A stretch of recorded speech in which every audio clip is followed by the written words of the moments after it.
everybody, it's Bram back for another episode of Nighttime Nummies. Today we'll be making my personal favorite buffalo wings. First you need to start off with the chicken breast, and then you move on with the paprika, the garlic powder, the salt, the flour, and you grab the breadcrumbs. You put the breadcrumbs in one specific container, you put the breadcrumbs and flour and everything else in one other container. Then you grab some yolk. Make sure that you don't take the yolk out. Pour it in, and then you put in the egg white, and then you just mix it all together. And then you grab the chicken breast, you roll it around in here. You put it into the egg white, and then you throw it back into here. And then you put it back onto the board.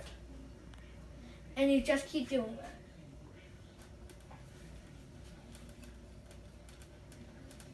Put it on here. Move it over.